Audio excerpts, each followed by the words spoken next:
Welcome back to Why We Nurse. I'm your host, Serena Tobar, and today's conversation is all about transformation, storytelling, and lifting up the next generation of nurses.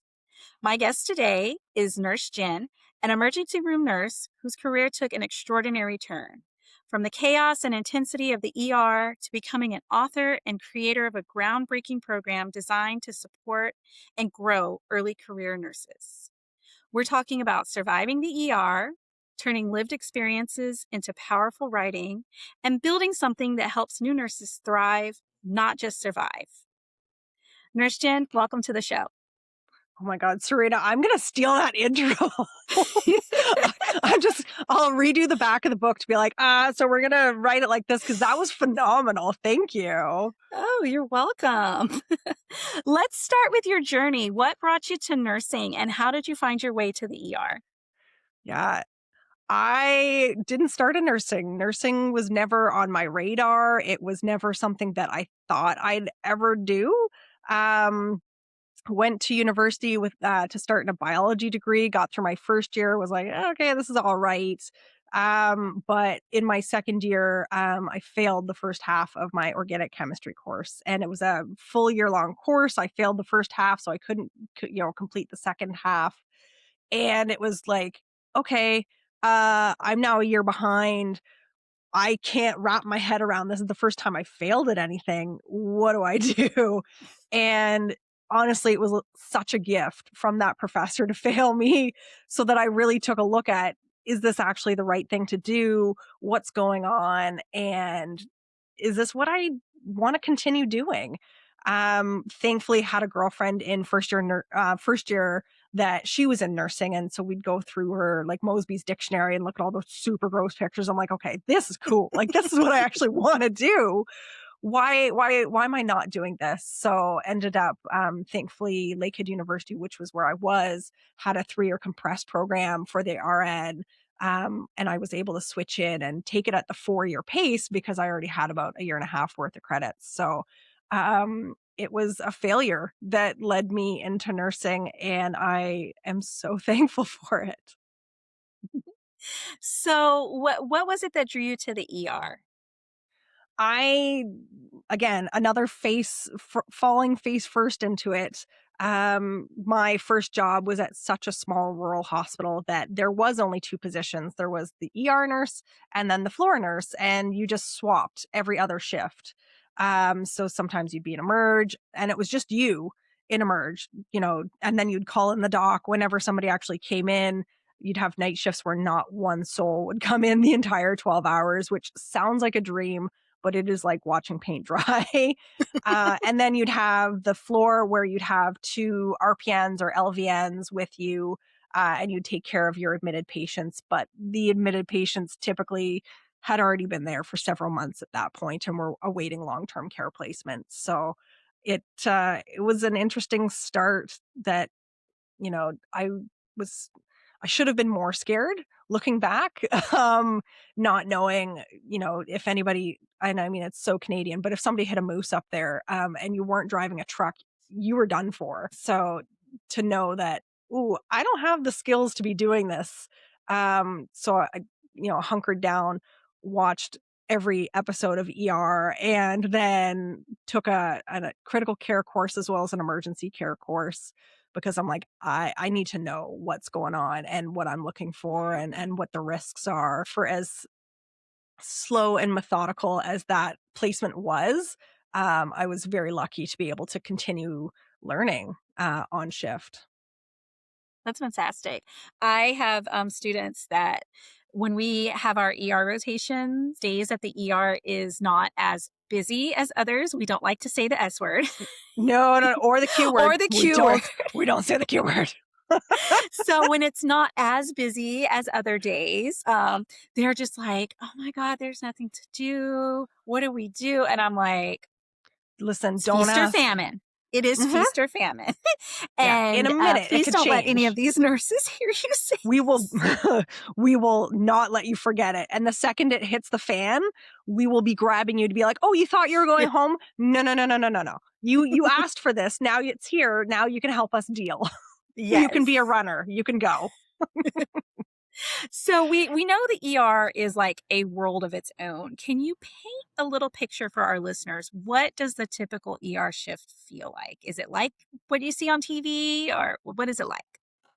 Depends on the day, depends on the hour, depends on the weekend, depends on the full moon, uh, depends on the holiday. So right now, as we were talking earlier, watching the pit and having it be fairly close to accurate, and obviously they have to intensify everything just a little bit. I've worked emerges that are like that, where it is completely full, the waiting room's full, there's nowhere to go, and there may or may not be a hiccup in IT. So you're going, "Oh, where are the downtime recs, and how do we do this all without Epic and the online charting systems?" I've been there. It's happened, but it can also then be, I'm typically night shift, so you walk in at 7 p.m. and you anticipate that it's gonna be a little bit nuts because there's been build up through the day. So you work your behind off from 7 to 11, sometimes 1, and then hopefully everything decides to chill out from then on. And again, depending on your doc, depending on the theme of the day. Typically, there's always a theme of the day. You hope that maybe it's just a quickie ortho fall and easy break kind of night versus a chest pain, abdo pain kind of day where there's many steps, there's multiple medications, lots of imaging, consults, and more than likely admissions. So, what moments or experiences from the ER do you think maybe shaped your voice as a writer? Ooh. I mean, there's no nursing without pain and grief and suffering and death. Probably one of my most favorite memories of Emerge and actually of COVID, for everything that COVID was, there was a moment where we were still in lockdown pretty well. We couldn't have visitors in, and I had passed a person who, it wasn't my assignment, but thankfully things were pretty chill. So I was just kind of doing a round. I pop my head in and I'm like, "Oh, she looks like she's gonna die in about 20 to 30 minutes." So, gown and glove, because we thought she was isolated because she may have been COVID. So I go in and I just sit with her. And the doc pops his head in. He's like, "Hey, what do you want to do for lab work and imaging?" I'm like, "Oh, no, no, no, no. We've got 20 minutes if we're lucky." I said, "Can we get pain meds?" And she's, her breathing's starting to get a little agonal, and the secretions are kind of coming up, and I just want her to be comfortable, kind of thing. So he goes off, and I'm just sitting there, and she dies. And I've never been present to a death before that I wasn't intervening in. Like, we weren't doing chest compressions, we weren't starting lines, we weren't running around like crazy. This was the first time that I literally sat with it and watched it happen. And it is disconcerting, to say the least, even when it's expected. But there was something about it that was just a release, and you're like, "Okay," and she dies, and I'm like, "Okay," so I'm, gowning and gloving out, and I'm gonna go have a cry in the back room. And something that I personally do is I walk out the souls in Emerge. So anybody who dies in Emerge, um, it's a little woo-woo, but once everything's said and done, the body's, the family's been taken care of, everything's done, they're about ready to take the body down to the morgue, I will go in and I will just kind of say, "I'm so sorry, Mr. or Mrs. So and so. It was just your time. It seemed like you had a lovely family. But if you want to come with me, I'll take your soul out so that you're not stuck." And I do this occasionally, and it's usually just myself. There's a couple of nurses who've picked up on what I'm doing through the years. So at this point, I'm coming out of the room. I'm going to go into the back to cry. And I'm like, "Oh my gosh, I didn't let the soul out." So I go back up there. I'm like, "Oh my gosh, Mrs. So and so, I'm so sorry. But we tried to reach your family. They couldn't come in anyways. They wanted to be here, but we just couldn't do it. So I'm just, if you want to come with me, I'll just walk out your soul." And I remember the doors maybe 10 feet from this one room and Emerge. So I'm walking outside, and it's a super gloomy day. It's very overcast. And I look up, and here's the most beautiful rainbow I've ever seen in my entire life. And height of COVID, we were all looking for any sort of joy. So I run back in. I'm like, "Guys, you got to come see this rainbow." We run back out, and the rainbow's gone. So everybody kind of peters back into the department. And I'm like, "Okay, that one was for me. I got it." and, then continue to go back inside and cry. I've never heard of somebody walking out the soul. That is really an exceptional thing that you do. I Um, try. just I saying it's try. okay. It's okay to Yeah. leave. Yeah. There's enough death and people stuck and hauntings going on that potentially people are aware of or not. You don't need to be stuck here. Go. Go. Yeah. They Yeah. used to open up windows in other places that I've been at, or where they couldn't have an easy access to just quickly walk outside if you couldn't leave the floor. So I've heard of people like opening up doors or that kind of thing. So let's flip it up a little bit and let's talk about your writing. So, Ooh. becoming a nurse author is such a powerful way to give voice to the profession. What inspired you to write your first book? Complete and utter burnout with COVID. I working emerged during COVID and switching up to PACU in between. Um, it just was I was at a point where I thought, you know what, I've got to write these stories down, and just thinking if there's any way that I can let my kids know about these stories, because heaven forbid, what happens if I die during all of this and the kids aren't aware, because they were 4 and 5 in 2020. So I started to write down kind of the good stories, and there were a couple there. And then all of a sudden, without me kind of prompting it, all the trauma came right just pouring out, because I didn't have any reserves left to keep it in. So my first pediatric code, my first patient that I lost, all these other things that had happened through the 15 years at that point all come rushing up. And I had taken a step back after writing down just the stories, and I said, okay, like what's going on with all this? And I had been listening to Llewellyn, who's a publisher in the States who usually does metaphysical stuff. And they were doing online book fairs. And so they're having their authors talk about their books because they couldn't go out and do their typical book tours. So you got to listen to for free to these authors talk about their books and how they got there and ask questions, and it was phenomenal. And the one that I caught, I was listening, and she's talking about her book, Intuition at Work, and talking about in business how intuition plays in real estate and business dealings and all these kind of working relationships. And the idea of like intuition at work, I use my intuition all the time at work. And just that Exactly. light bulb moment of, oh my God, that's it. That's the theme. So I went back through all my stories, and every single one had a moment of intuition that I didn't know was happening at the time. So to go back and go through everything, I'm like, okay, well, let's write it. And so, kind of did your typical couple of chapters here and there. And I thought, I can't publish this. I'd be potentially risking my license if I didn't kind of include the science behind it. And I thought, there's going to be a couple papers. It'll be fine. Like it might be a little light on the research, but I'm going to put in the research just to kind of cover my behind. And I went in, and there were hundreds of papers on specifically intuition in nursing. And I'm going, okay, that's it. That's what all of this was all meant to do. And so pulled, 50 odd papers and worked them into the book in various forms. And and then it was born. I thought, okay, this is it.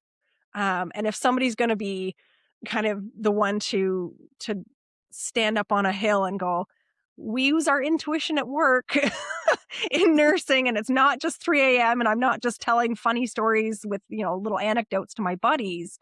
I'm actually coming out and saying this fully as a registered nurse. Here's the evidence, and here's my experience, and here's how I'm hoping we can maybe start to talk about a little bit. I really love that your book is about intuition because sometimes it's hard to teach new nurses to trust their gut or their intuition, right? That's Yeah. that gut feeling Yeah. we have. Something in my gut is telling me this patient's going to code, Yeah. or that we need to look at something different on this patient that maybe we haven't thought about already. So I 100%. really love that your book is about intuition.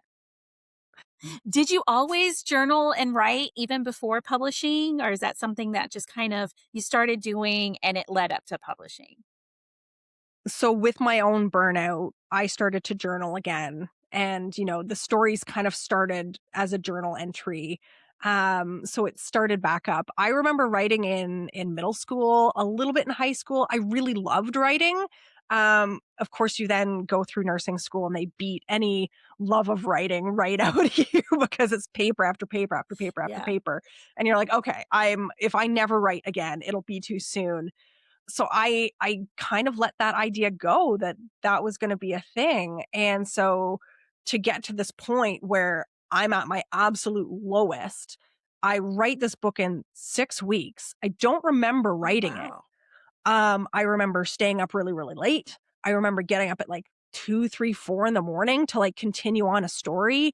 I remember having to come in and out of stories a couple of times because I was getting triggered and I was starting to feel it a little bit too hard and I couldn't focus on the writing. So I had to kind of pull out of that story and give it a couple of days before I could go back into it.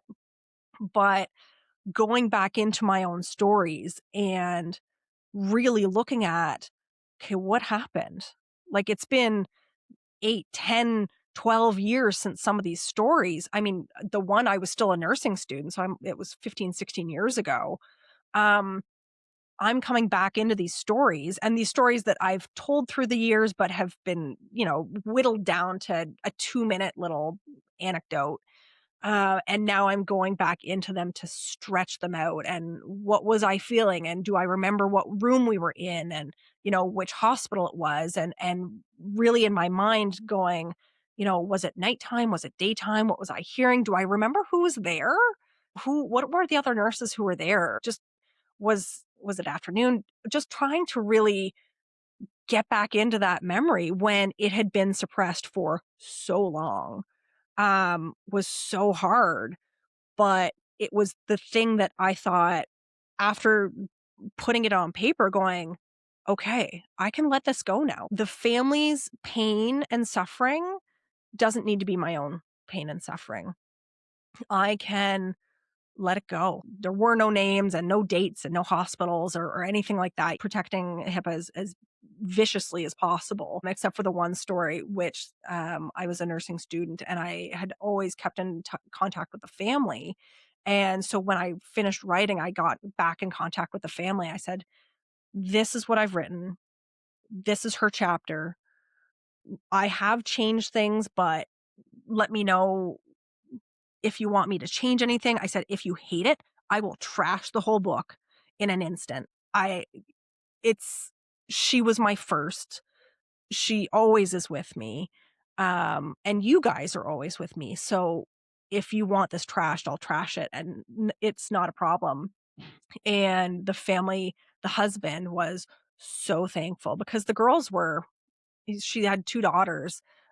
She died in childbirth with her second and I was the student nurse on the case during a routine C-section. And so for the husband to, he's already remarried, the girls are older, they're almost 20 now. And to have him say, I never got to hear those parts. I never got to experience those things because he was never allowed in the OR as the C-section was happening.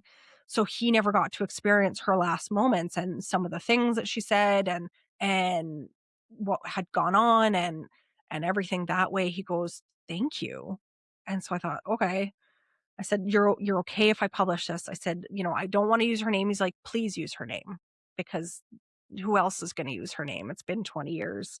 So I thought, okay, with family's explicit permission, this is the only time that I'm using her name. So it was healing and Wow. highly recommend.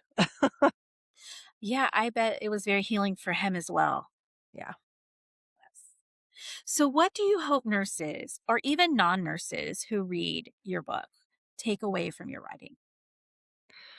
That nursing is crazy. That, it's not what nursing school teaches us, it's definitely not what the TV shows us, it's not what we think it is. Nursing has changed so much in the last 25, 50, 75 years that it's not what it once was. And so nursing in general is trying to catch up to the change that's happened, let alone the public. So I'm hoping that if nothing else, nurses understand that you're not alone in struggling and worrying and carrying pain and grief. Um, that you're not alone in that at all. And you're not alone in your suffering. So please don't be alone in your suffering. Reach out to others. And for the public, you don't know how much of us goes into your care. And sometimes we're carrying you and your family members for decades without you ever even knowing.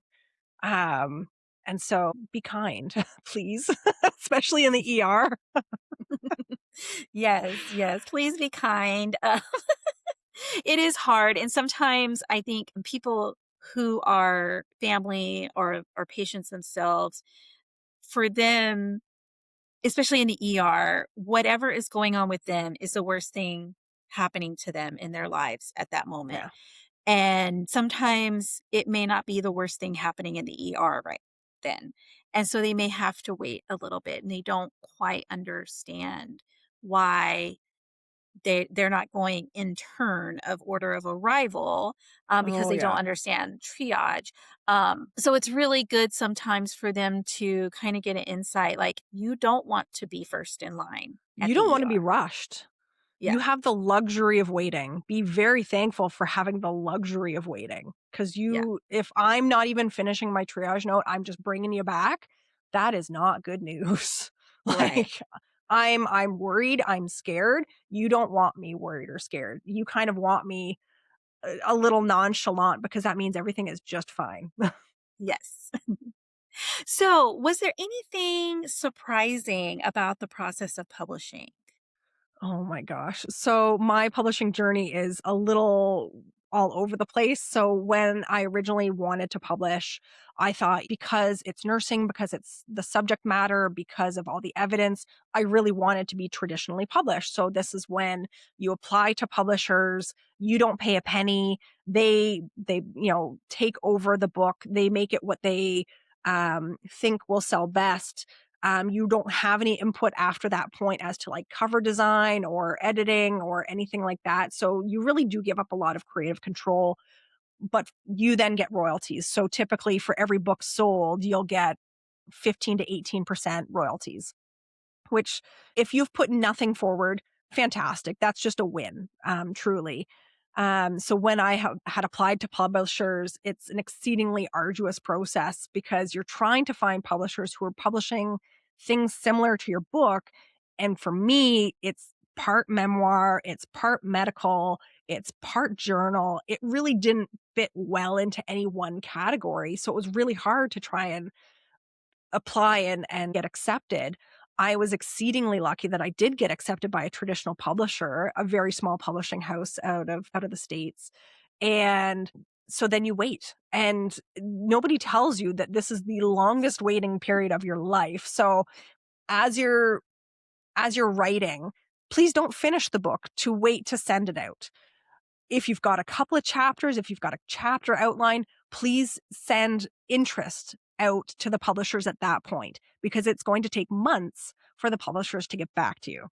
And then at that point, they may want a full manuscript or a couple more chapters, or a more in-depth chapter outline as to what's happening. So you're like, okay, I've got lots of time on this.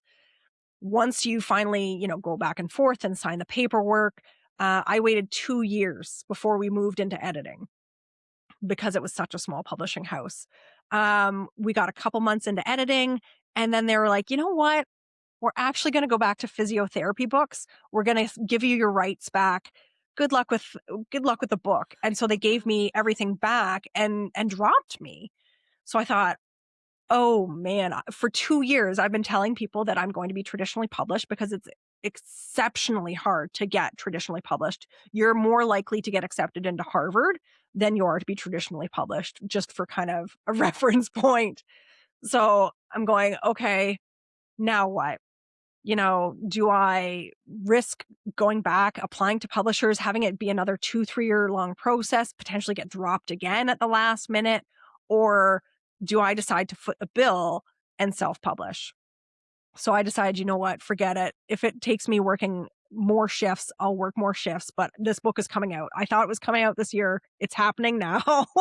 So finding a cover designer and an editor, a PR people, it was all very, overwhelming because that's not my forte by any means. And so you're having to put a lot of trust into the people that you're working with. And thankfully, Reedsy, reedsy.com is a phenomenal tool. You can write the whole book on Reedsy. Just be aware that they can use it just for copyright purposes because everything's free. So just as a disclaimer, but they also have then a whole slew of people who cover every aspect of books. So, all the different types of editing, cover design, PR people, children's illustrators, all sorts. So you just kind of type in like I've got a nursing book and I'm kind of looking for somebody who knows roughly medical stuff and thankfully, I actually had a book by somebody who's now a friend, Tilda Shaloff,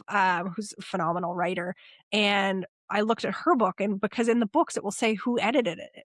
So I thought, oh, well, I'm just gonna maybe reach out to your editor, bypass Reedsy a little bit because I knew that she was on Reedsy and said, hey, this is the length of my story. This is my timeline. What do you think? And she's like, yeah, not a problem. And she was very reasonable price wise. But just so that you're aware, it costs roughly $6,000 to $10,000 to publish a book. If you're Wow. looking to do it properly, and then typesetting, so making the inside of the book look pretty instead of it just looking like you've printed it off of Word. Um, that was a whole other cost that I had no idea was not included. So that was another, $2,500 to get the book typeset, but it's beautiful, so I can't complain. So tell us, what is the name of your book and how do we get it? So this is Nursing Intuition: How to Trust Your Gut, Save Your Sanity, and Survive Your Career. It's available on Amazon, Indigo, Barnes and Noble. You can reach out to me at nursejen.ca. I can send you a signed copy if you want to buy it through me. It's on Etsy. I was like, you know what? We'll we'll put it everywhere. But first and foremost, it is on Amazon, and they're the ones printing it. So Well, that's amazing. thank you. And you didn't stop at writing. You No. created a whole program specifically designed to support and grow early career nurses, which is such a gift to this profession. Tell us what sparked the creation of this program. Again, just looking back and getting started with, there are quite a few journal prompts that I created within Nursing Intuition that I thought, oh, well, that actually, you know, the nursing, like the journaling, it's something we're supposed to be doing, but it kind of falls by the wayside after we graduate. Um, and I was talking to some new graduates. So I got brought in to speak at a university locally, and, all of their questions. And these are nursing students, so registered nurse students who are in September first year. So they are like just out of high school. They're just coming into this. They're not even a month in. And all of their questions were, how do I prevent burnout? How do I mitigate work life balance? How do I grieve? How do I adjust to night shifts? And I'm going, I don't think I've ever asked myself any of these questions, let alone have had them answered. So I thought, oh, you guys are way further along than we've anticipated. And maybe that's, the aftermath of COVID and having such a light shone on nursing. Okay, you guys need more. So let me see if I can come up with something. And I've already kind of got the journaling aspect under my belt a little bit. I already know how to put things on Amazon.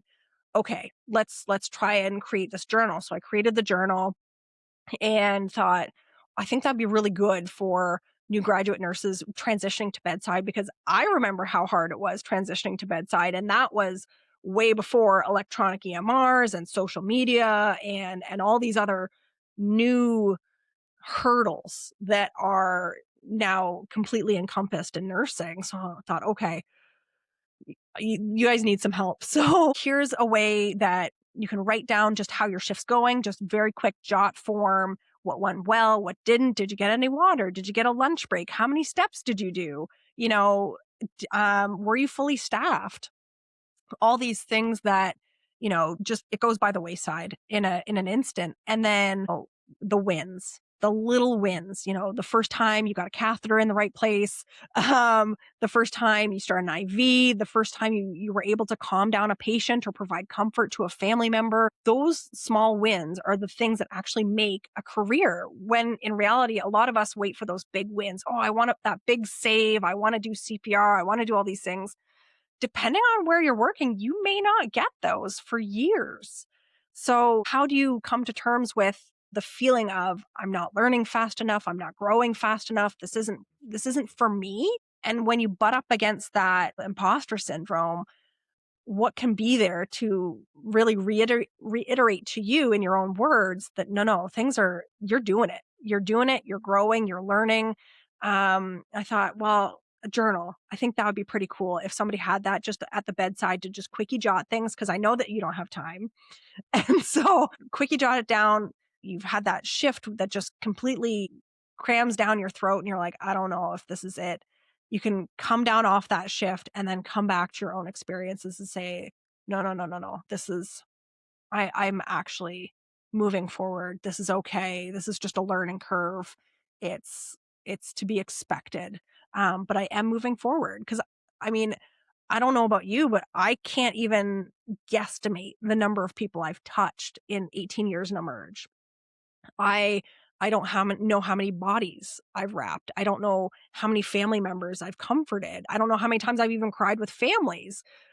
I can't even guesstimate that. So I would still love to have that kind of as a resource to finish your career. You've gone there, you've done it, you're retiring. You've got all this data and your own data to say like, "Oh, do you remember that day? Oh, yeah, yeah." And then you can bring it back and use it to kind of move forward and say like, "Oh, that day, oh, what was it that I was supposed to wanting I was wanting to look up something. Oh, what was it? Was that medication? What was it called? Metoprolol? Okay, yeah, yeah." And, you can write it down in the minute so that you can come back to it, because nobody's more keen than a brand new nurse to learn and to continue to learn. So, we're missing out on opportunities when we think that we'll remember what we want, but you clock out, you hear the ding and you shut off. If a hospital or a school wants to use your program, how do they get involved with it? Oh my gosh, please email me first and foremost, Jen, Jenn, at nursejen.ca. Please reach out. I am looking for pilot programs right now. I'm actually offering journals for free. I've got an AI chatbot that can provide support during those off hours.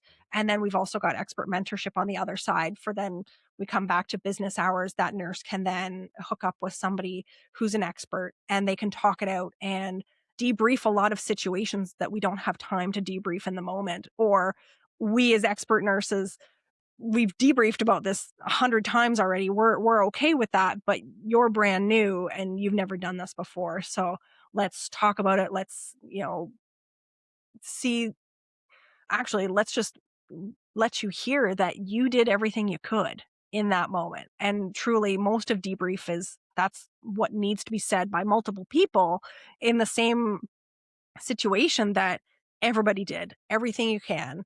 And, sometimes death really isn't the enemy. Um, and nature took its course and that was it. But, sometimes nursing school really hammers home that you're going to save everybody. So it's a Yes. really hard to kind of come to terms with. Death with dignity is a very beautiful thing, that we are very privileged to be there for, and be there for the patient and the family and that transition. Um, so it's other things that we have to learn. Well, Nurse Jen, thank you for sharing your journey Thank from you. the ER to authorship to building something that lifts up the next generation. Your story reminds us that nursing creates storytellers, leaders, innovators, and healers. And sometimes it only takes one voice to spark confidence in thousands of early career nurses. To everyone listening, follow at Why We Nurse on Facebook and Instagram for updates and behind the scenes content. Got a story to share or want to be a guest? Email me at ywnursepodcast@gmail.com. Until next time, stay strong, stay compassionate, and remember why you nurse.